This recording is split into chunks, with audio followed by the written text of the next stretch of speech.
side project. So basically it's a cannabis business. I mean, a lot of people, you know, in the music industry, rock bands, rap artists, whatever you want to call it, they all like want to get into cannabis. They see it as like a cash crop. The difference between us and everybody else is we actually are cannabis cultivators. We're not just dudes stamping our name on something like, oh, this is my weed. Like, no, like we actually grow weed. We have warehouses. I'm actually a consultant. I teach people how to grow cannabis. And I got into it, you know, 5 or 6 years ago, and I became infatuated with it. And honestly, one of the reasons why we got into it, wanting into it, because, you know, there wasn't enough money in the music industry at the time. Before streaming got big, like, everybody was getting screwed in the shaft. So I was like, dude, I got to make more money. I was going on tours, and we're coming back with $0. So we're not encouraging other bands to grow weed, though, to supplement their income. A lot of them are trying. Like, another guy in a band hit us up and was like, oh, I just got a big hemp farm, you know? Yeah, like, dude, I can't say his band, but he's big too, and he was like, yeah, they're buying like 40 acres to grow hemp. I think it's just a big part of culture now. I think as it moves more into the mainstream, I think people are becoming more and more interested, but we're always part of that subculture in one way or another, so it's only, I think, natural for us to have moved into doing our own. Yeah, one thing that drives me nuts is when people white label, it's called, or stamp their name on something that they have nothing to do with. You know, like for instance, if I sucked at guitar, which I do, and all of a sudden I was just like, dude, like guitars got huge worldwide, and I was just stamping my name on guitars. Like, yeah, I'm a guitarist, and I want you to buy my guitar because I play guitar.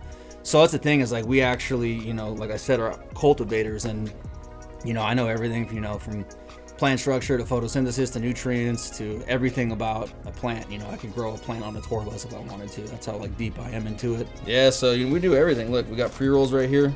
These are marijuana cigarettes. And, you know, my goal with this and our goal with this long term is, you know, I honestly believe in the plant itself. It's like I believe it's like helping a lot of people get off opioids and stuff like that. So I've done this for so long and actually not made any money because all the money I made I kept reinvesting and, you know, failed ventures along the way. So it's like it's not even a cash grab. It's like this is something I personally believe in. It's like even for myself on tour, I drink way less because at night I just, you know, hit a joint and go to bed for 12 anxiety, hours. All kinds of things. Yeah, it's like instead of we used to get drunk every night with vodka and fist fight each other. Now we all smoke weed and like just fucking we cuddle. We cuddle instead of fight. Talk about X-Files, play Zelda, and pass out. The thing is with this stuff too, I mean, one of the interests I had was, you know, pharmaceutical companies and doctors will give kids pills that they have no business giving them, when I think there's a much more natural resource that they can use to help them out. So there is a big part of that too. I love doing it, and it's a cool business and stuff, but I really do believe that it can help a lot of people not to go down certain roads. And you know, once it goes legal federally, I think you'll see a vast improvement in the society in general, because not so many people are going to be leaning on, you know, Prozacs and Ritalins and all these other drugs that they do a lot more harm than good in most cases. So.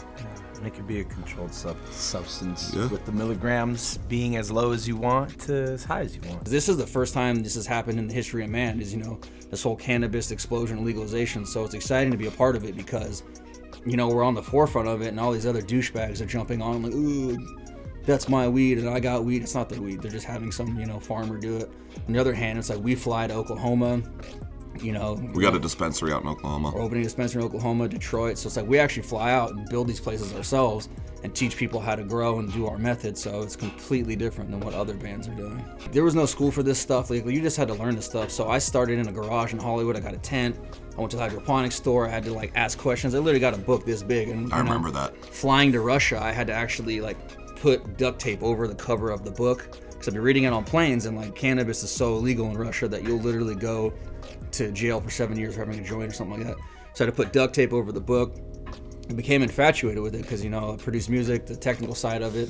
I became obsessed with the technical side of growing cannabis, and it was weird because like it's real nerd stuff, but you had to learn on the street. It's like botany mixed with gangsterism. Yeah, it's like, and then all of a sudden you're trying to learn the botany of it, and the next thing you know, like I grow a bunch of weed, and then like someone gets robbed at gunpoint for it, and that actually happened. Where I was like, wow, this is a crazy world you're entering, you know what I mean? But yeah, we had like a SWAT guy outside of our.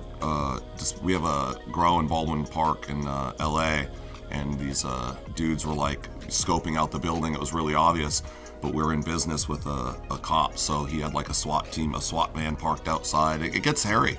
Every day someone was trying to break into the building. Yeah. It's like a different gang, local gang was trying to break into it, but it's like it's part of the territory. So it's just something that we had to learn the hard way, and I just, almost gave up so many times. I'd be on tour, and they'd call me like, yo, like someone's trying to break into our building, and I was like, well, there's nothing I can do, I'm on the road.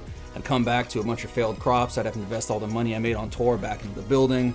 It was very hard, it was a rough 4 years, but, if you love anything, you're gonna do it regardless, so I should have quit on paper, but I didn't. I'm glad I didn't, because now it's finally turning around, but, that should be a lesson to anybody, even outside the cannabis business. If you truly like something, you shouldn't stop doing it. If you're passionate about it. We've always been part of that subculture, and it's always been a part of our creative process, so to speak. So I think music in general throughout history has been heavily influenced by it. So it's a really easy tie-in, and then for us and a lot of our fans, it's something that we use, on a daily basis. So it's very much a part of our lifestyle, just like our music is. And one of the things we're doing is we're going to be releasing content around cannabis that's not just dudes smoking blunts in studios, listening to beats, because that shit's played out. We're doing like historical facts, like he did one on, Shakespeare. They found like 3 pipes with cannabis in his pipes, so it's probably high when he wrote Hamlet. So we're just trying to like educate more people on different stuff outside of like your norm. I mean, we do both. We smoke blunts in studios, but we're also smart to some degree. So we're trying to teach people. I'm going to teach people how to grow their own cannabis, over YouTube and stuff like that. I think it's just so misunderstood. Pot in general, the plant and its uses have been so misconstrued over time and demonized, at least since the 60s, when they really started pushing it as like a problem in culture. And we kind of want to be a part of breaking that spell on people, because I think it has a lot of good it can do.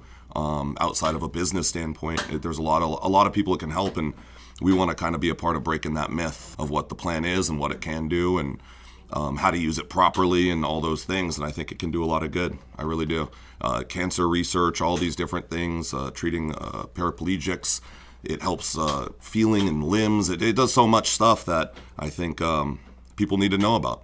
My mom still thinks it's like the devil, because she's part of the reefer madness era, like Reagan and all that, and she thinks it's the worst. But my dad, on the other hand, when he was dying, it was like that was like he was the medicine that the hospital was giving him. He was like sleepwalking and attacking people, because like it was making him loopy, whatever like opioids are giving him. So like he was basically gave a guaranteed death sentence, like, Jay, your dad's gonna die. We're like, okay, so we all accepted that, so here's these pills. And he was like sleepwalking, he wasn't eating, he was like turning into a skeleton.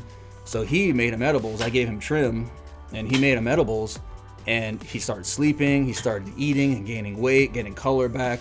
So the crazy stuff was like the hospital wanted to cut him off, because like, oh, we find cannabis in his system, we're gonna cut him off his health care. I was like, that's insane, because what you're giving him is killing him. And the cannabis is actually easing his suffering towards the end, and they were like, we don't care. It's because they make money off giving someone a morphine drip. They don't get money if they eat some edibles or something like that. And that whole thing has to be figured, the pharmaceutical industry and their tie-in with the government, those things are way beyond us. But even if we can contribute in a small way to the education and the proper usage of this stuff so that people don't have to suffer in that way, I'd be pretty happy with that.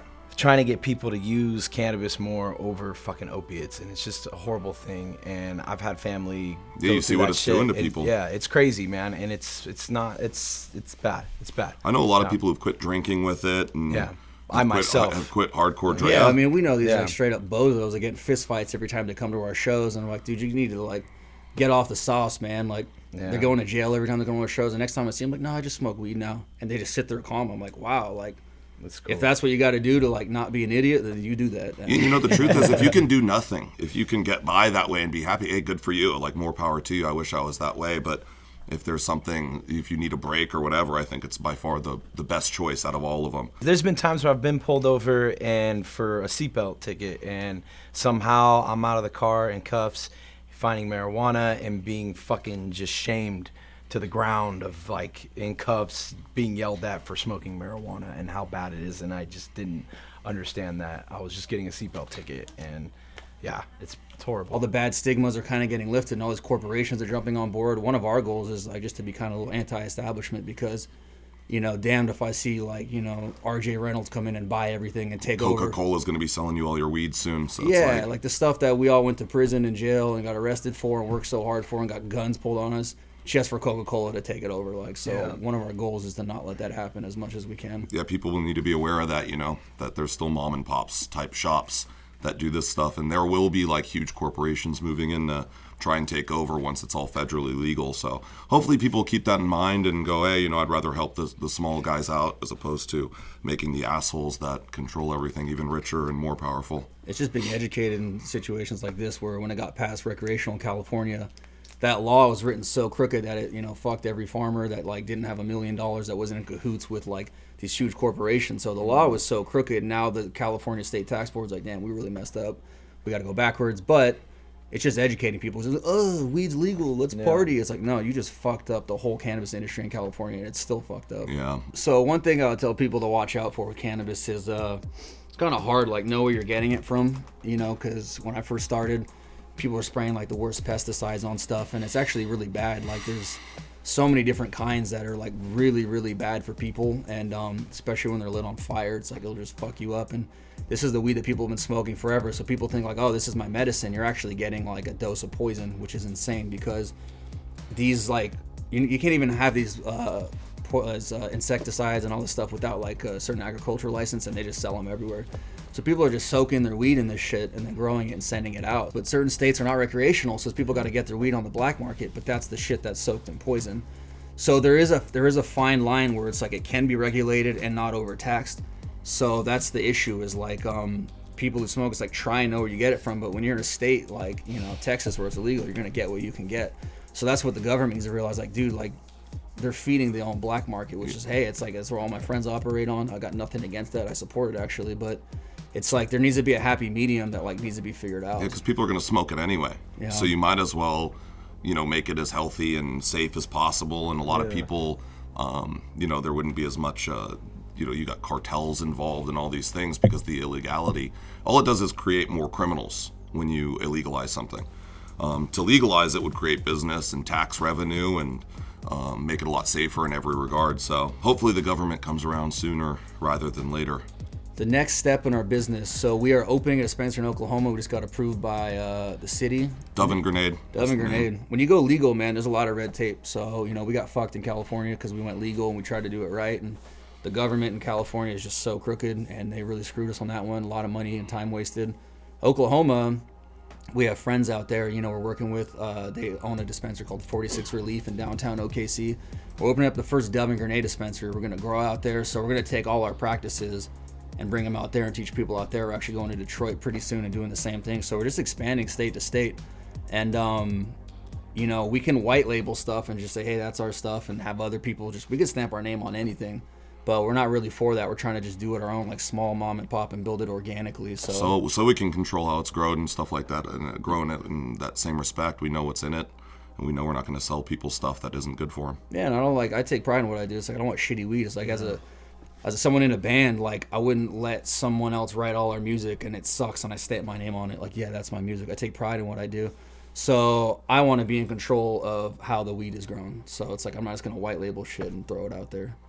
So it's a slow process. Yeah, dispensaries, we're going to keep growing and keep expanding with the dispensaries. It's a huge part of what we do now, just as close to us as the music. So we look forward to doing both.